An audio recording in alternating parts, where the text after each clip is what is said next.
Want everybody to close your eyes, and if you can, go ahead and turn your camera off because we're gonna go on a quick vision quest or just a journey of the mind, right quick. Close your eyes, just take some deep, slow breaths, and really center yourself in your body. Feel your body, feel your place on this planet as it spins on its journey around our star. I want you to imagine your problems, your tasks, your issues, your weaknesses, your responsibilities. Feel them all around you.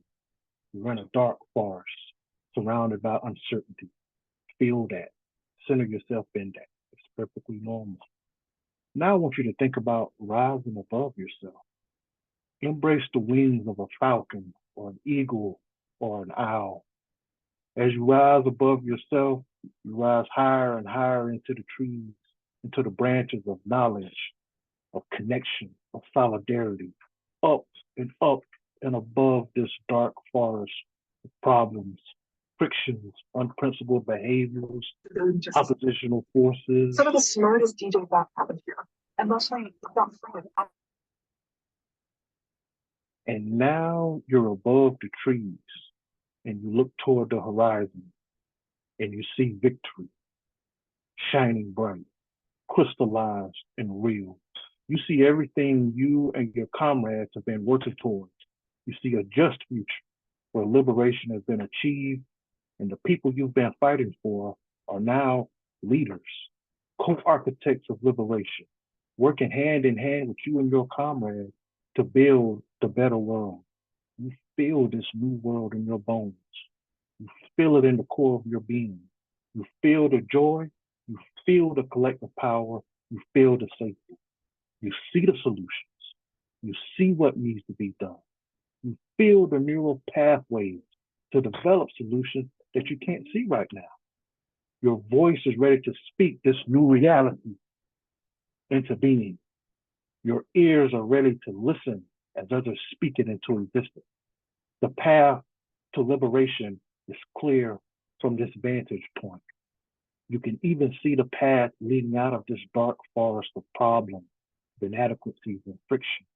You see the future. You are strong. Your comrades are capable, and now you're refreshed. You're ready to renew the journey to victory, the quest for liberation, and the fight for justice. You are the eagle, the falcon, the owl. And you take one last look at victory, and now that you've seen it, you know it. You have it inside you. And now you begin to drift down into the crown of the ancient trees, past the branches of connection, past them and down, and land gently on the shoulder of your sitting body in this here, in this now, but empowered to restart that journey, to continue on to the quest, to renew that fight to victory. For you've seen it, you've felt it, and now it is inside you, and it fills you. Even inside you, the idea of victory must be free. So let victory flow through you and propel you forward from this point on. So come back into yourself. Open your eyes. Take a deep breath. Affirm your vision, and we can begin. Check.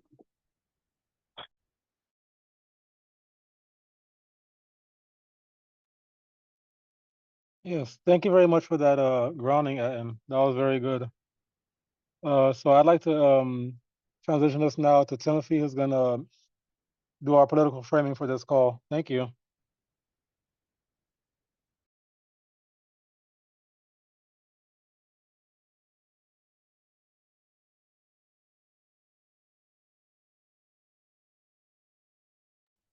Thank you so much for passing that over to me, Felton. And what an incredible and amazing grounding to get us started on this quest, both for knowledge and understanding. My name is Timothy Hughes. I come from Nashville, Tennessee, and I've been working at the intersection of public policy and social justice here for a number of years. I am excited to bring this topic to discussion for the folks who are on this call, who are representing states and communities and organizations throughout the region. Want to give a special appreciation to the folks who have helped to bring us together and convene us on this call. Thank you so much to all the participants who make it successful and make it possible for us to be here, all the many generations of ancestors who have brought us to this moment, and for all of you who are being on this call tonight. Thank you so much for bringing yourselves to this space of learning and understanding as we grow together in our understanding of this particular topic, independent political organizing. I'm going to share some information here in the chat, and we'll go ahead and get ourselves started. So first of all, I'm going to ground us and orient us in an understanding of independent political organizing. It should only take us a few minutes to get started, but I want us to be able to begin with a little bit of history, which I think is very important. And given the grounding of ourselves in the historical context and our connection to this long and protracted struggle in which we are currently engaged, I want to give us a little bit of historical context for how independent political organizing as a tactic, as a strategy, began. And so much of independent political organizing, and for purposes of our conversation, I will define it thusly, is a form of issue-based advocacy, which brings together organized money, organized people, and narrative creation in media strategy in an effort to push forward a goal.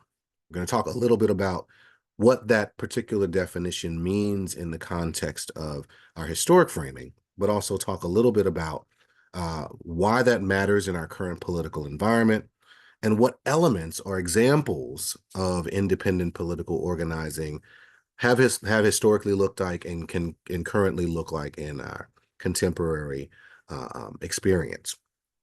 And so to return to this issue of issue-based advocacy, much of the work that is done by independent political organizing, or IPOs, is done through the framing of individual issues or community concerns.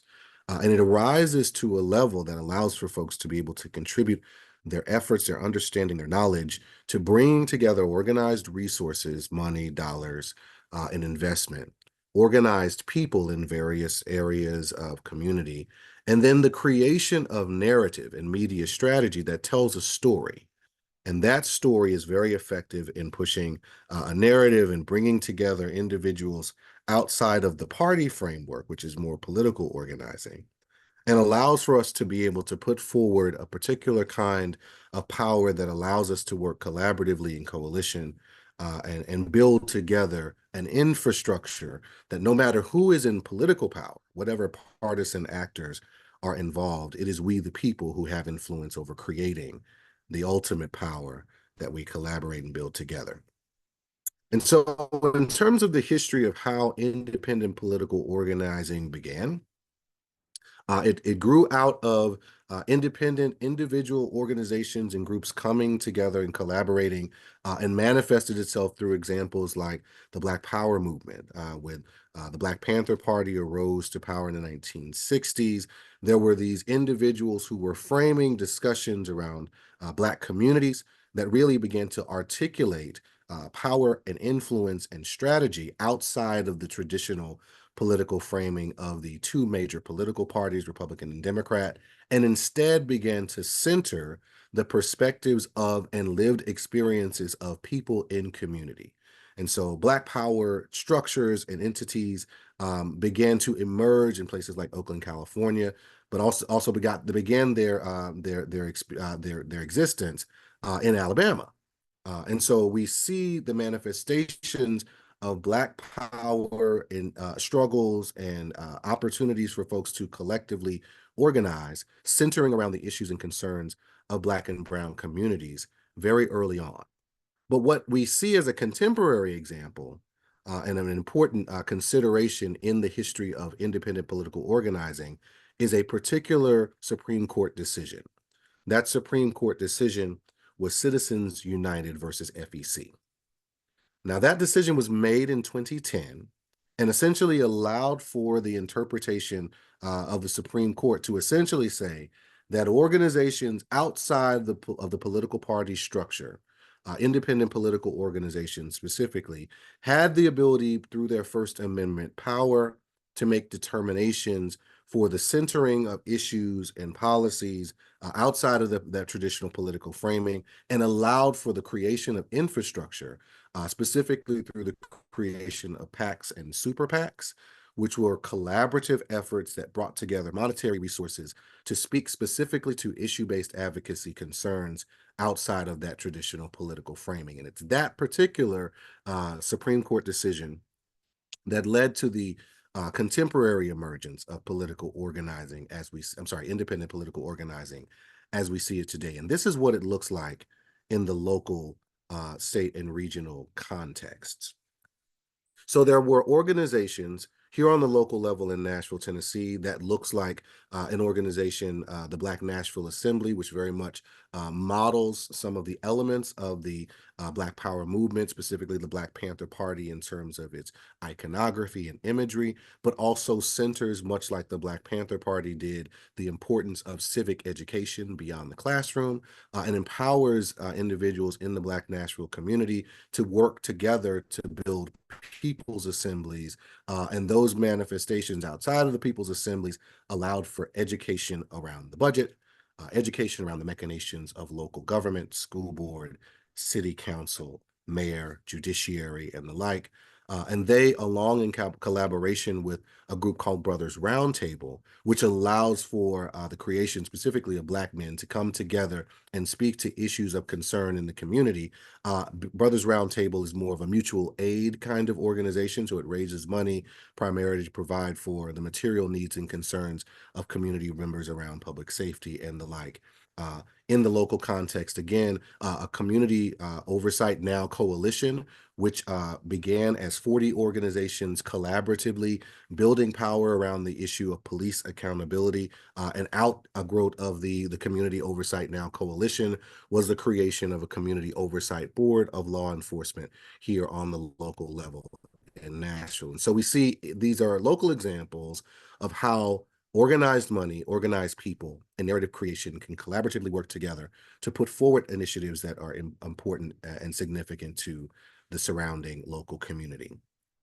On the state level, in the state of Tennessee, there are examples such as Tennessee for All, and what you will see is in many local state contexts, the name of the state and then or city in some instances, and then for all as a part of the name is an indication that this is an effort to collaboratively build power as an organization or a coalition, but outside of the traditional two-party, major party political structure in an effort to further investment in issues or concerns of importance to that local city or state. Context, the Equity Alliance, which is another 501c3 and 501c4 organization. We'll talk a little bit about how the tax structure also is a manifestation of this independent political organizing work. In the case of the Equity Alliance, they have a 501c3, which is primarily an education vehicle. And the 501c4 designation primarily centers issue-based advocacy, but can, on occasion, engage in the creation of things called voter guides, which allow for the ability for individuals in the Tennessee context to track financial investments, both from the candidates and from the coalitions and other PACs and super PACs that support issues that are framed by those candidates, in an effort to make sure that we are doing our due diligence and tracking how investment of resources comes down from the federal government and from other entities into the coffers of those candidates, to make sure that community members understand who is really behind the policies and the proposals that are put forward by those electeds and candidates.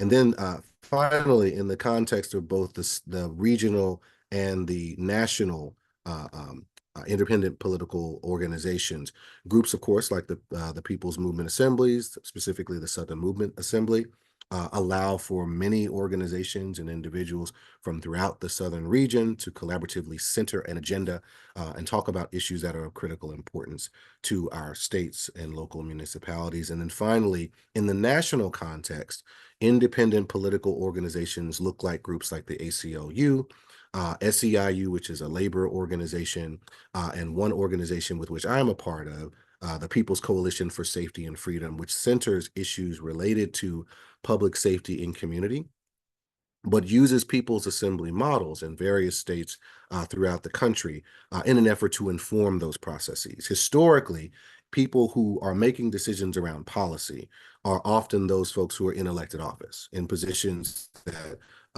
allow them to be able to make determinations from a legislative branch as it pertains to what needs to be centered in community. And so the People's Coalition for Safety and Freedom goes in the opposite direction. It actually allows and derives its power from people who participate in the process of people's assemblies, and not just those who are in elected office. It works in collaboration with those folks, but really centers the needs and concerns of those people who are materially impacted by the policies that are created by government, and specifically centers the needs and concerns of individuals who have been impacted by the criminal legal system, allowing for individuals who in some instances are still in prisons and jails to participate in people's assemblies and influence policy as it relates to the creation of laws and things that will impact the lives of those individuals. And many of those folks have been historically pushed out of the process because, as many of you on this call will probably be aware, folks who often have interaction with the criminal legal system lose their ability to vote in the traditional processes. And so the People's Coalition for Safety and Freedom seeks to be able to include the perspectives of those individuals in decisions that actually impact the lives of folks like them. And so these are examples, contemporary examples, relatable examples of how independent political organizations are working outside of the two-party political system to make sure that the voices of all people, no matter their circumstances, are included in these processes. And so I'm very excited to have been able to have an opportunity to present some introductory information about independent political organizing, and would love to answer any questions that you might have later on in the call. I'm sure that we're going to have an opportunity to address some of those questions in our breakouts. But thank you again so much for your attention. And thank you to the Southern Movement Assembly for the opportunity to present on this very, very important topic. With that, I'm going to pass it back to you, Felton. Yes, thank you very much for that political framing, Timothy, and for dropping those resources in the chat as well. And also thank you to Steph for giving that context in the chat as well. So right now, I'd like to hand it over to this guy, because we're going to break out into our groups and hear from each other about, you know, what's happening on the ground, and try to share strategies across the region. So right now, I'm going to invite one of the breakout facilitators, Saskaya, to let us know what we're going to discuss in these groups. Thank you.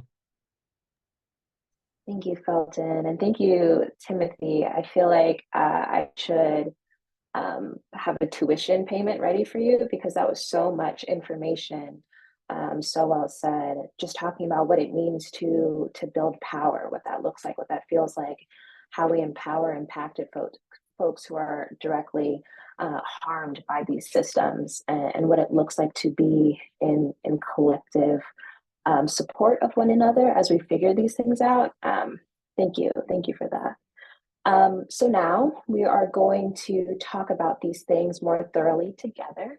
We're going to break out into groups and talk through things like, how does independent political organizing show up in our work? And if so, in what ways? What are those opportunities and challenges of operating in an independent political organizing framework? How does community-based organizing on the grassroots level influence independent political organizing strategies? And some of that can sound like maybe our plan for protecting and defending our communities, creating new economic solutions, and practicing of people's governance at a time when democracy is collapsing. So we are going to be breaking out. If you are in need of language justice, you're going to be staying in the main room. When you get into your breakout rooms, make sure to identify a note taker and a timekeeper, just to help hold the space, because we don't have a lot of time, but we want to make sure that these groups are really impactful and y'all are able to share and discuss and strategize and all the things.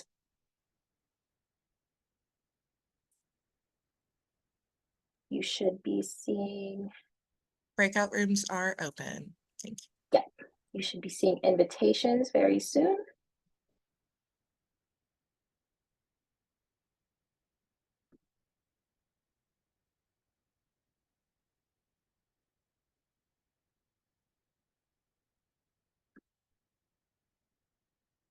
There we go. Alrighty. You should be seeing an invitation to break out on your screens. Go ahead and click that and enjoy yourselves.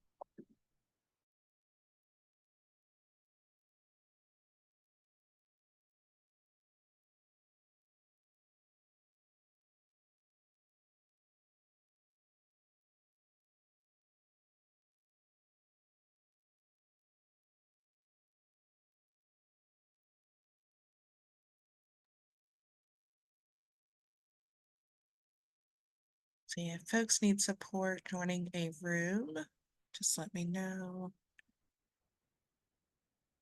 I think we have Ruben. Ruben, would you like to stay in the main room or do you need support getting in another room? And that now about you as well.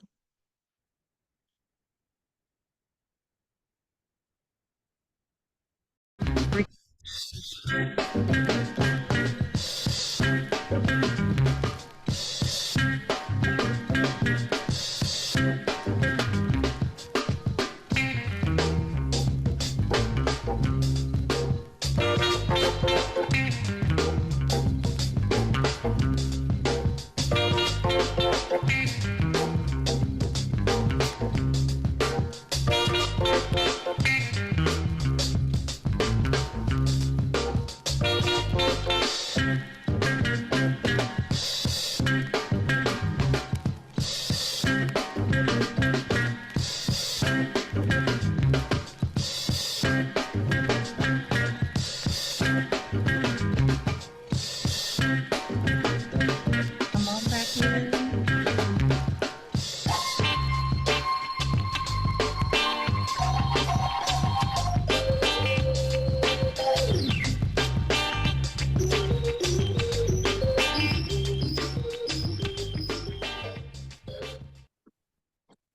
Welcome back, y'all. I know it was getting juicy. I know in my group we were just ripped out at the tail end. So I'm so sorry if y'all weren't able to finish up, but thank you for engaging in that dialogue. Welcome back from those regional breakouts. We want to share a little bit about what was discussed, inviting everyone to come back and kind of report back so we can sort of dream together. We talked about what it means to build power, what that looks like, what it feels like, and we want to share in that collectively so we can really embody what it means to have hope as a discipline, as we're thinking through these strategies, as we're thinking through what it looks like on the ground to do this work. So yeah, inviting our note takers, our facilitators to share some of the highlights and points that resonate in your breakouts.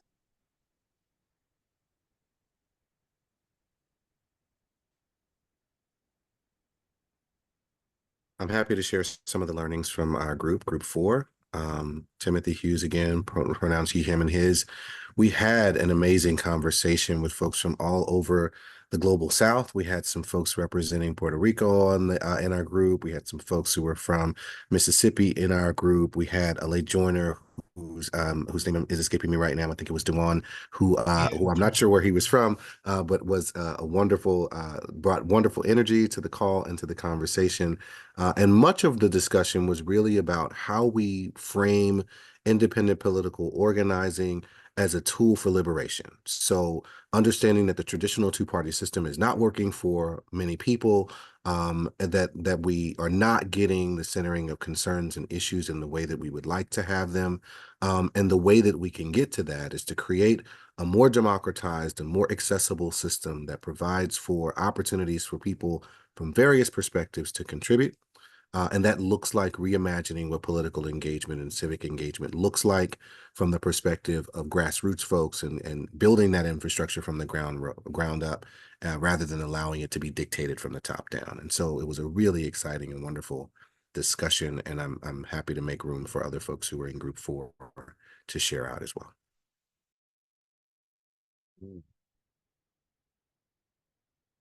Thank you for that, Timothy. Anyone else from group 4 or any other groups wanting to kind of report back on what came up for them or for y'all in your groups? I can do group 1. I think we ran. Awesome, thank you.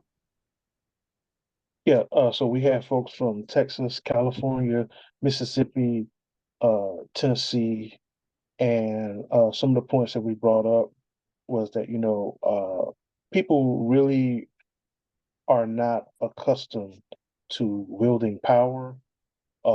We had reflections where even in conservative areas, they can be like not against something, but they're still not willing to help. They don't want to like, you know, be on the front lines, so to speak, because people remember like repression, kind of like across races, across cultures, and they don't want to like, stick your head up. So there's a lot of fear that we talked about of having to really pay attention to that when we think about our tactics and our strategies. Uh, We've also had reflections where sometimes organizing can be detached from the communities and the constituencies that the organizer is supposed to be serving. So it's kind of like class-based saviorism, where you have like upper income folks, in organized spaces, but really not listening to like workers or whatnot. Uh, we have reflection that, even in this country, town halls really don't happen a whole lot. And in some cases, and this was our example from rural Tennessee, you can't even pay folks to like become an organizer because there's so much fear and uncertainty about actually, organizing against some of the issues that are affecting the people. So we really reflected that fear was the biggest problem. But when it's overcome, the people reveal themselves and the power that they have. But right now, we're really not bringing our maximum power to bear because we're not structuring ourselves to get mass consensus with assemblies to get the public will. And then we have Baba Jill come on to talk about the spirit of Mandela coalition and an effort to build a People's Senate, which came out of the tribunals from 2021, where the United States was found guilty of 5 counts of genocide against Black, Brown, and other minority people on the issue of mass incarceration, state-sanctioned murder, health and health inequalities, environmental racisms, and the illegal holding of political prisoners. Check. Oh, so much there. Thank you. Thank you. I feel like I'm needing tuition with Timothy and I need a tithe and offering bucket with you. I appreciate that. Real quick, I was reading something earlier and it said we were taught to stop feeling instead of being taught to stop what harms us. We were taught, I think, therefore I am. The Black mother within us whispers, I feel, therefore I can be free. And you're speaking on the idea of fear and what holds us back really brought that to the center. Thank you for that. We have time for one more quickly. I guess I can go unless someone else. Okay. We were in group 2 with Saskia. And we had folks just kind of all over the Deep South and in Virginia as well.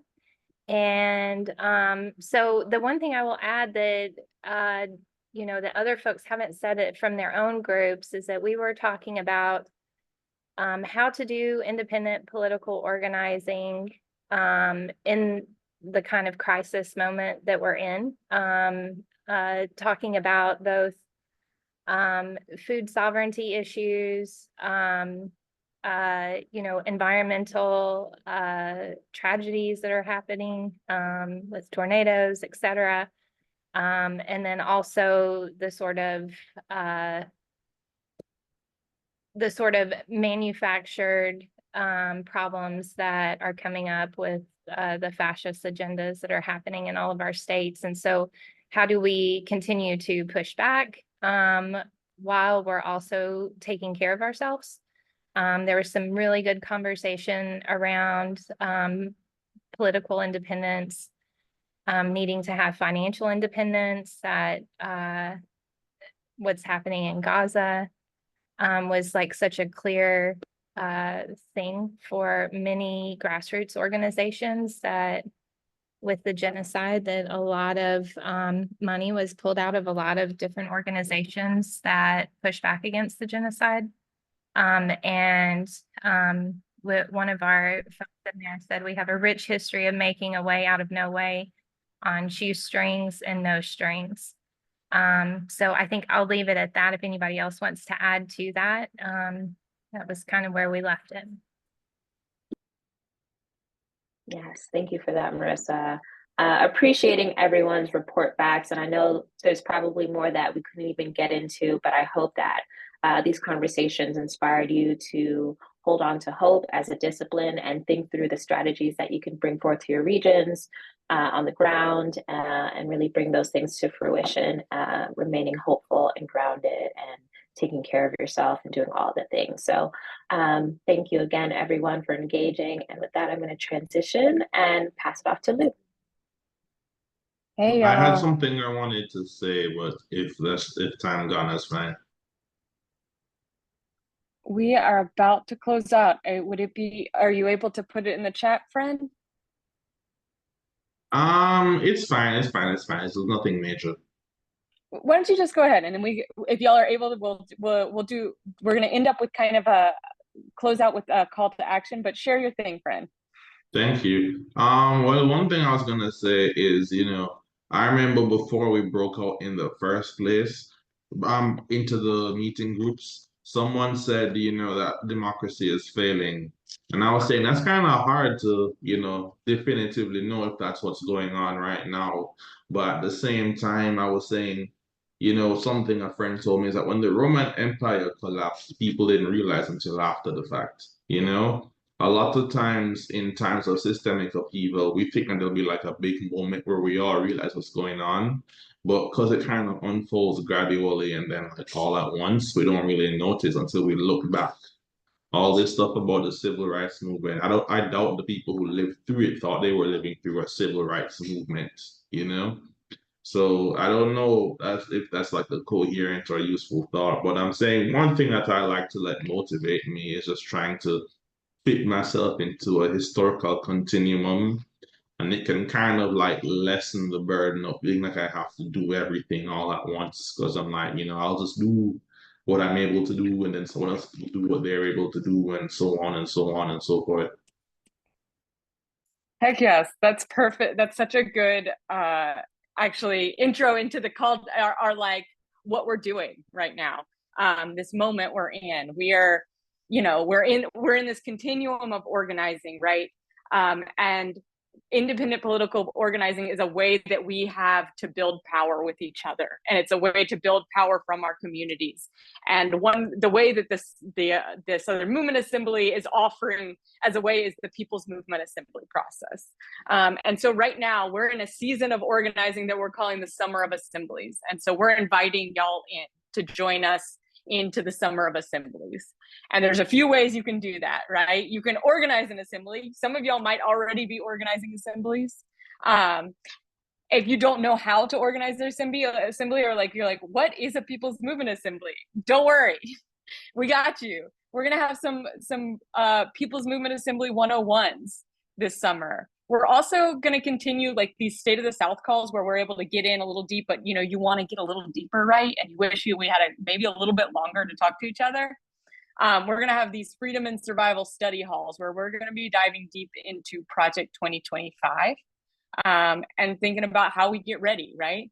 And all of this culminates we'll also have support for folks who are holding assemblies or are interested in holding assemblies through a People's Movement Assembly support hotline. And all this culminates in the end of the summer in SMA 11, the Southern Movement Assembly 11, where we all come together with this knowledge about assemblies, with knowledge from our assemblies, like what came from them, what actions did we do, what actions steps have come from our assemblies, and what can we do together as a region, as the South. So we're gonna I'm inviting y'all in to join us. There's multiple ways you can join, but start by filling out a Southern Summer of Assembly's commitment form, which I think we can put in the chat. And that through that you can get details and links to those PMA learning labs, the Freedom and Survival study halls, and support for the hotlines. And then also you can, if you are organizing assembly, can tell us about your assembly. And then the next stated South call, I believe, is the 31st or 30th. What's the last Wednesday? It's the I think it's the 30th of July, and we're going to be talking about movement governance on a global around the globe. Sorry. And so excited to have y'all for that. And also, if you want to join the crew that put this call together, feel free to send us an email at organize@south2south.org to join the Freedom and Survival work team. Yeah, and thank you all so much for being on this call. These were juicy conversations. Can't wait to keep having these conversations with y'all. Also, if you have any questions about the Summer of Assemblies, email us at organize@south2south.org. And thank you for being here. Yes, thank you, everyone. All power to the people. Thank you all for inviting me. Sorry I was late. And thank you to Felton and Timothy for holding down the facilitation, and thank you to our language justice crew for holding down translation. And Saskia for holding the Thanks, y'all. breakout. Good seeing you guys again. Been a while. Y'all have a good night. Bye, everyone. Thank you.